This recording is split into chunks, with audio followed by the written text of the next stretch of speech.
J'espère que vous allez tous très bien, c'est Valgamer. Aujourd'hui, on se retrouve pour une nouvelle vidéo sur Minecraft Multiverse. Vidéo plutôt longue, parce qu'aujourd'hui, on attaque les 3 chapitres du Nouveau Monde. Vous allez très vite savoir ce que c'est. En gros, c'est un monde, j'avais pas envie de vous spoiler avant, et c'est un monde dans l'imagination du héros principal. Donc c'est un monde dans... En gros, ce qui se passe dans sa vie, mais dans son imagination, quoi. Et vu qu'il a vécu plein de trucs terrifiants, et bah ça va être terrifiant. Donc voilà. Chapitre 5, le collège en ruine. La transition à travers le portail était plus étrange que d'habitude. Au lieu de l'habituelle sensation de flottement ou de distorsion, tu ressentais une intense pression sur ton esprit. Comme si quelque chose d'invisible fouillait dans tes souvenirs, tes pensées les plus profondes. Tout était flou, mais au fur et à mesure que tu avançais dans le portail, une vision se formait peu à peu. Une vision que tu reconnaissais immédiatement. Le collège Quatmez. Sauf que ce n'était pas le collège que tu connaissais. Devant toi, les bâtiments semblaient sortir d'un cauchemar. Le ciel d'un rouge sanglant était couvert de nuages noirs déchiquetés et une odeur âcre de brûlé flottait dans l'air. Le collège Quatmez, autrefois un endroit de routine quotidienne, était maintenant en ruine, ravagé par les flammes. Les murs étaient fissurés et les fenêtres brisées, et des éclairs zébraient parfois le ciel, illuminant brièvement les couloirs sombres et délabrés. Tu sentis un frisson parcourir ton dos. « Mais qu'est-ce que c'est que ça ?» murmura Chassé 150, ses yeux écarpillés en observant les lieux. « On est vraiment dans notre collège ?» Ça y ressemble, mais c'est comme s'il avait été déformé par quelque chose. « C'est pas normal !» répondis-tu toujours sous le choc. Sonic, qui se tenait à côté de toi, observa silencieusement les lieux. Il fronça les sourcils. « Ce monde, il n'a pas été créé au hasard. Il provient de tes pensées. Quelque chose manipule ton esprit et c'est ce qui s'est manifesté ici. » Mathéo VDC29, analysant les débris et les structures autour de vous, confirma. C'est comme si chaque détail était une partie de tes souvenirs, mais tordu et déformé. Un bruit de verre brisé retentit à proximité, et vous vous retournâtes immédiatement. Une ombre passa rapidement dans un coin du couloir effondré qui menait aux anciennes salles de classe. « Il y a quelque chose ici, » déclara Mathéo VDC29 en activant son scanner. « Et ça n'a rien de bon. Tu regarderas autour de toi. » Le hall principal du collège, habituellement animé, était désormais vide, obscurci par une épaisse fumée. Des morceaux du plafond tombaient parfois, provoquant des éclats de lumière incandescente. Les casiers métalliques rouillés et déformés semblaient avoir été saccagés. Sur les murs, des graffitis grotesques et des inscriptions enflammées indiquaient des messages incompréhensibles, comme si la réalité elle-même était en train de se dissoudre. « On est piégé ici, dis-tu doucement, conscient que cette version déformée de ton passé n'était pas qu'une illusion. C'est comme si mes pires cauchemars avaient pris vie. » Sonic posa une main rassurante sur ton épaule. « T'inquiète pas, on va s'en sortir. Mais on doit comprendre ce qui se passe ici. » Chassé 150, toujours nerveux, regardait autour de lui, prêt à dégainer une arme au moindre signe de danger. « J'aime pas cet endroit, c'est comme si on était observé. » Mathéo VDC29 activa une lumière à haute intensité, éclairant le couloir en face de vous. Le scanner détecte plusieurs présences, mais elles semblent se déplacer en dehors de notre champ de vision. « Des présences ?» répéta-tu, la gorge serrée. Sonic hocha la tête. « Ouais, ça sent pas bon. Ces trucs-là, ils ont l'air d'être des fragments de tes peurs, des choses que ton esprit refoule. » Vous commençâtes à avancer prudemment à travers les couloirs familiers mais méconnaissables. Chaque salle de classe que vous croisiez semblait abriter des souvenirs fragmentés. Des bureaux carbonisés, des tableaux brisés, des livres en flammes. Chaque recoin du collège renvoyait une image dérangeante, comme si tu étais en train de revivre les moments les plus stressants et effrayants de ta vie. Vous atteignez finalement le centre du collège, la cour inférieure, où les élèves se rassemblaient autrefois. Mais ici, c'était un champ en ruine, un terrain de désolation. Le sol était fissuré et des flammes léchaient les débris éparpillés. Au centre de la cour se trouvait une silhouette, une forme humanoïde noire presque indistincte avec des yeux rouges perçants. Elle semblait attendre. « Qu'est-ce que c'est ?» murmura Chassé 150. Matteo VDC 29, toujours sur ses gardes, scanna la créature. « Rien sur mes capteurs. C'est comme si elle était faite d'ombre pure. Une projection. » La silhouette se tourna lentement vers toi. Sa voix résonna dans l'air froid et familier à la fois. « Bienvenue dans ton esprit. Dans ton pire cauchemar. » Tu te sentis glacé jusqu'aux os. C'était comme si cette chose avait pris la forme de tes doutes, de tes peurs les plus profondes. Et elle incarnait tout ce qui te paralysait. « Je n'ai pas peur de toi, » dis-tu, essayant de masquer ta nervosité. La silhouette glissa doucement sur le sol, se rapprochant sans bruit comme une ombre menaçante. « Oh, mais tu devrais l'être. C'est ton esprit qui a créé tout ça. Tu ne peux pas fuir ce monde, ces flammes, cette destruction. Tout cela est le reflet de ce que tu refuses d'affronter. » « Je refuse de laisser cette chose m'envahir, » répondis-tu, prenant une position défensive. « Mes amis et moi allons t'écraser, que tu sois un souvenir ou non. » Sonic s'interposa entre toi et la créature. « On ne va pas te laisser seul dans ce délire. Ce truc joue avec ton esprit, mais il ne sait pas à qui il a affaire. » La silhouette recula légèrement, comme si elle mesurait la menace que vous représentiez tous ensemble. Mais au lieu de disparaître, il éclata dans un rire glacial. Les murs du collège se fissurèrent encore plus et des formes grotesques commencèrent à émerger des ombres tout autour de vous. Des créatures difformes, créées à partir de fragments de tes peurs les plus viscérables, commencèrent à ramper et à grogner dans la cour. « Tu n'as pas à me combattre directement. Je vais laisser tes propres peurs te dévorer. » La silhouette disparut dans un tourbillon de fumée noire. « On n'a pas le temps à perdre, » dit Sonic, se préparant à affronter la horde de créatures. Les monstres se rapprochèrent, leurs yeux luisant dans la pénombre, leur forme inhumaine prête à vous submerger. Le combat qui allait suivre n'est pas juste une bataille physique. C'était un affrontement contre tes peurs les plus enfouies, contre ce que ton esprit essayait d'oublier. Mais avec tes amis à tes côtés, tu savais que tu pouvais surmonter n'importe quoi, même si ce monde semblait décidé à te briser. Le premier monstre bondit vers vous. « En avant !» cria Sonic. Tu te prépares à l'affronter, bien déterminé à reprendre le contrôle de tes propres pensées. Ce n'est que le début du cauchemar, et vous alliez devoir le traverser ensemble. Chapitre 6. Le combat contre le professeur possédé. Le champ de bataille dans la cour du collège s'était transformé en un véritable enfer. Les créatures nées de tes peurs vous encerclaient. Mais avec Sonic, Chassé 150 et Matteo VDC 29 à tes côtés, vous réussissiez à les repousser une à une. Pourtant, malgré votre progression, tu savais que ce monde ne te laisserait pas partir si facilement. Le véritable danger n'avait pas encore montré son visage. Après avoir vaincu la dernière créature, un silence pesant retomba sur la cour, en ruine. Tu respirais difficilement, les flammes autour de toi crépitant et illuminant l'atmosphère sombre et sinistre. « On ne peut pas rester ici plus longtemps, » dit Sonic essuyant la sueur sur son front. « Ces trucs reviendront encore plus nombreux si on traîne. »« Mais comment est-ce qu'on sort de cet endroit ?»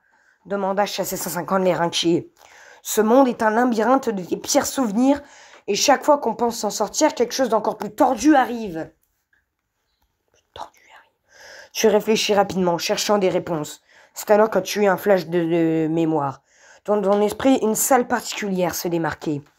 La salle de classe de ton professeur d'Ulysse.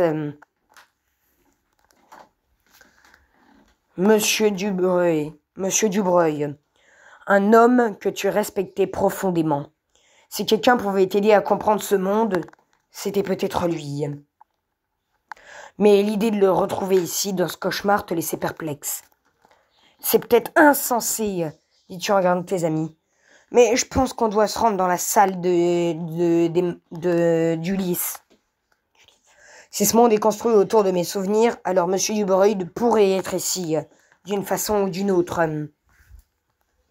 Matteo VDC29 hocha la tête, activant son scanner pour repérer le chemin. Ça vaut le coup d'essayer, mais préparez-vous au pire. Rien n'est ce qu'il semble ici.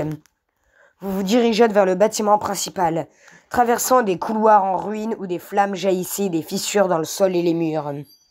Le collège, jadis familier, était méconnaissable comme une version infernale de lui-même.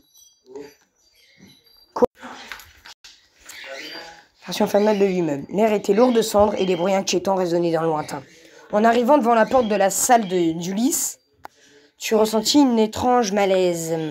La porte, autrefois banale, semblait vibrer d'une énergie sinistre, comme si quelque chose de maléfique se cachait à l'intérieur.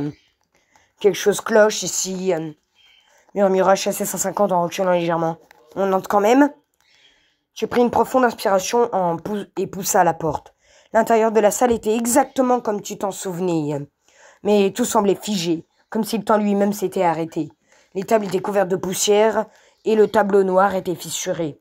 Mais ce qui attira immédiatement ton attention fut la silhouette debout près du bureau. C'était Monsieur Dubreuil, mais quelque chose n'allait pas.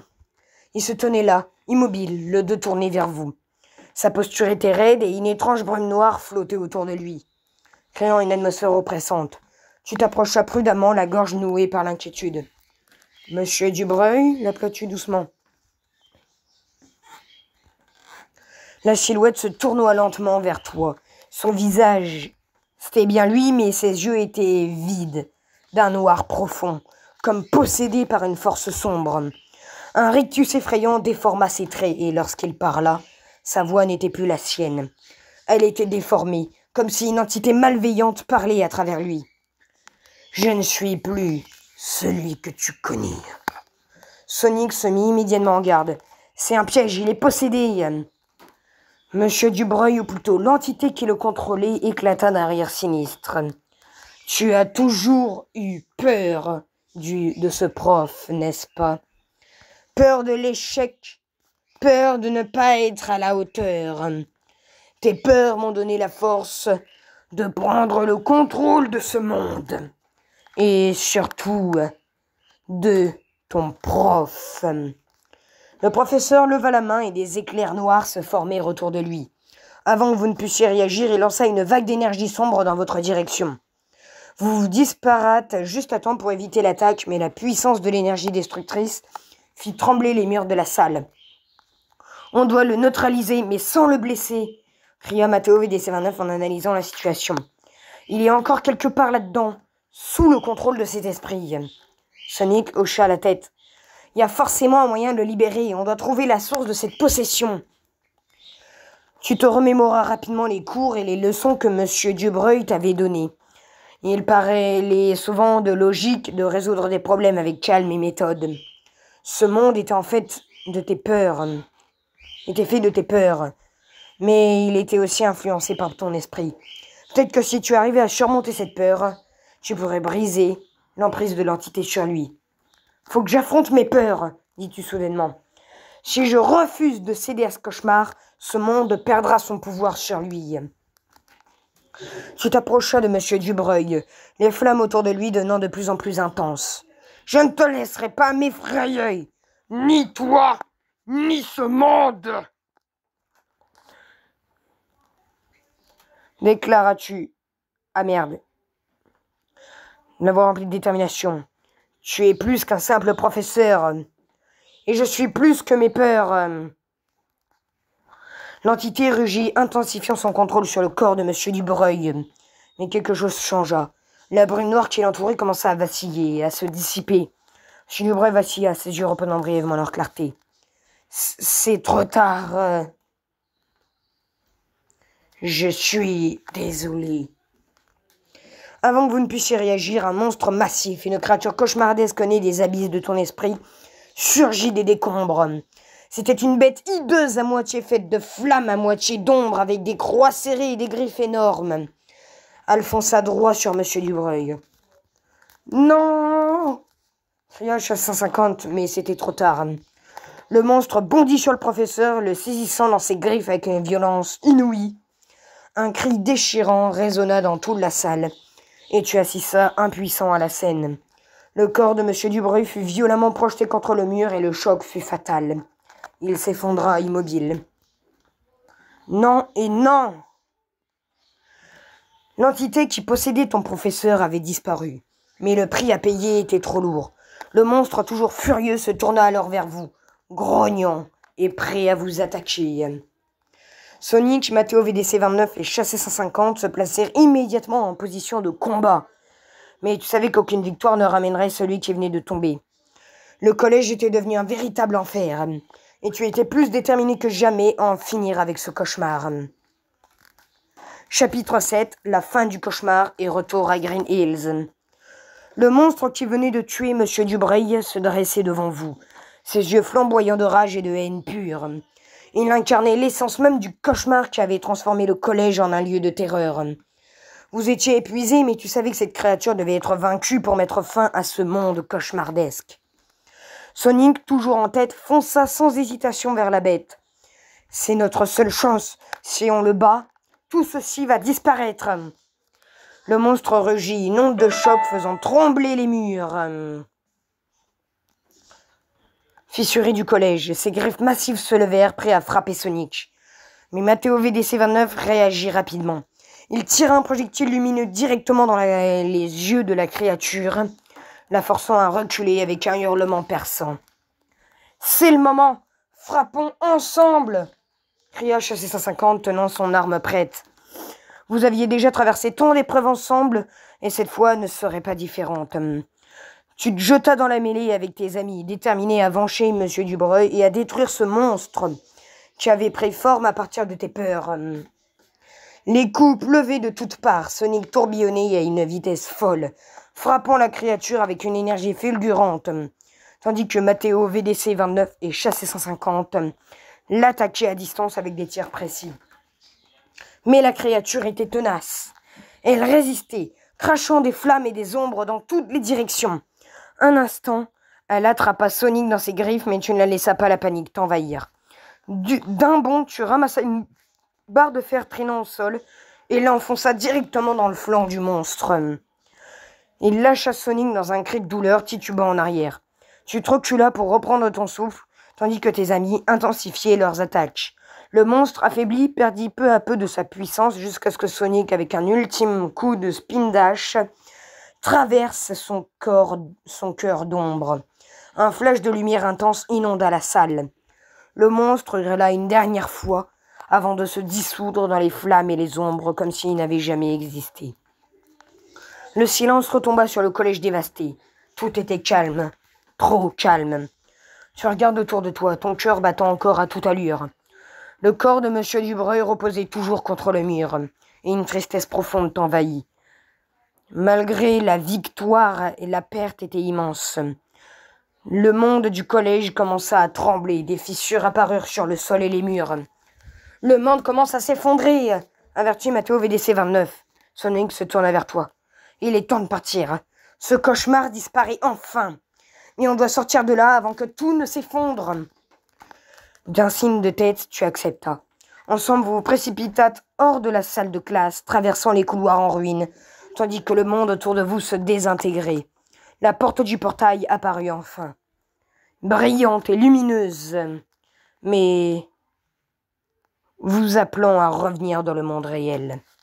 Sans perdre une seconde, tu franchis le portail avec tes amis. Retour à Green Hills. Le passage à travers le portail fut doux cette fois-ci, presque apaisant. En rouvrant les yeux, tu te retrouvais dans l'univers familier de la Green Hills Zone. Le ciel bleu s'étendait à l'infini, les collines vertes ondulantes et les palmiers dansant au vent. Les rivières d'eau cristalline coulaient paisiblement. C'était un contraste saisissant. C'était un contraste total avec le cauchemar que vous veniez de quitter. Enfin, on est revenu, soufflas-tu soulagé. Sonic sourit, les bras croisés. Rien ne vaut un bon retour à la maison. Ce collège tordu est un sacré défi, mais ici c'est tranquille, on peut souffler. Chassé 150 s'étira, observant les paysages ensoleillés. On a bien mérité un moment de repos après tout ça, on a traversé des mondes de dingue. Matteo VDC-29 acquiesça en regardant l'horizon. Ouais, mais il reste quelque chose à faire. tous ces mondes qu'on a visités. Chacun mérite qu'on garde une trace, qu'on se souvienne de ce qu'on a accompli.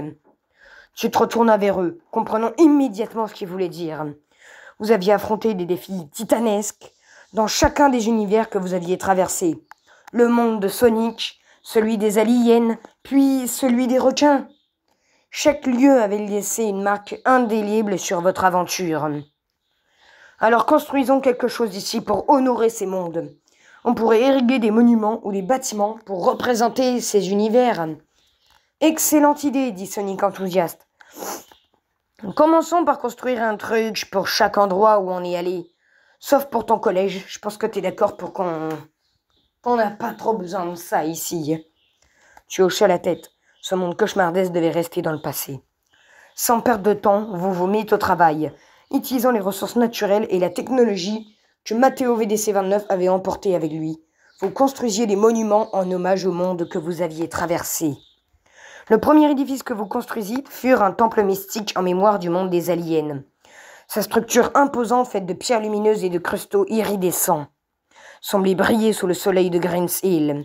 En son centre, une sphère d'énergie flottante symbolisait le portail par lequel vous aviez fui, tout en rappelant le courage que vous aviez montré en combattant le gigantesque alien. Ensuite, vous érigâtes un phare maritime en hommage au monde des dents de la mer. Ce bâtiment se dressait fièrement au bord d'une falaise, surplombant une mer artificielle que vous aviez recréée. À l'intérieur, des fresques racontaient l'histoire du requin géant que vous aviez affronté. Et une lumière éternelle brillait en haut du phare, guidant les voyageurs comme un avertissement de danger de cet univers. Enfin, vous construisîtes une stèle sacrée pour Green's Hill lui-même, le monde de Sonic. Ce monument simple mais puissant était fait de pierres taillées et gravées du symbole du courage et de l'amitié qui vous avait unis à chaque étape du voyage. Il représentait le cœur de votre aventure, là où tout avait commencé et là où vous reveniez toujours. Lorsque tout fut terminé, vous vous assîtes enfin sur l'herbe douce, regardant les monuments briller sous le coucher du soleil. Je ne sais pas pour vous, mais c'était une sacrée aventure, dit Sonic en se laissant tomber en arrière, les bras derrière la tête. Chassé 50 acquiesça en souriant. Ouais, mais j'ai l'impression qu'on n'a pas fini. Il y a encore tant de monde à découvrir, de nouveaux portails à ouvrir, de nouveaux édifices à construire aussi également. Tu regardais les monuments et te permis un sourire. Oui, mais pour l'instant, on peut profiter de ce moment de paix. Et qui sait ce que nous réserve l'avenir. Matteo VDC-29 conclut avec un sourire énigmatique. Le multivers est vaste, et les portails ne s'ouvrent jamais par hasard. Alors on reste prêt pour la prochaine aventure. En ce moment précis, tout semblait en équilibre, mais dans le fond de ton esprit, tu savais qu'une nouvelle aventure se préparait. Quelque part, au-delà des étoiles. Fin du chapitre 7. Et quelque part au-delà des étoiles, vous savez très bien quel sera le thème du prochain chapitre et même du prochain monde, les gars, c'est sûr.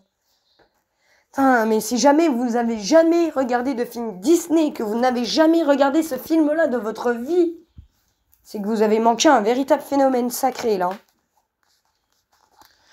En tout cas, c'était Valgamer, la vidéo après pas mal de temps. Et du coup, c'était également un monde spécial. Pour, en gros, dire qu'à la base, ce n'était pas Dr. Robotnik le véritable méchant. Mais une créature faite d'ombre avec des yeux rouges. Donc, celle qui a possédé le professeur, qui s'est barrée et qui a laissé une espèce de grosse bestiole derrière elle. Et donc, en fait, ce qui se passe, c'est qu'on la reverra dans presque tous les mondes. Et maintenant, d'où l'existence du requin, d'où le monde du requin qui était censé être plus terrifiant. Et ce requin était possédé par ce mec. Donc voilà. Et là, du coup, la prochaine fois, nous allons aller dans le monde des étoiles. J'espère que vous avez aimé cet épisode 4, si je dis pas de bêtises. En tout cas, n'hésitez pas à liker, à vous abonner, à activer la cloche des notifications à laquelle vous abonnez. Et je vous dis ciao ciao ciao ciao.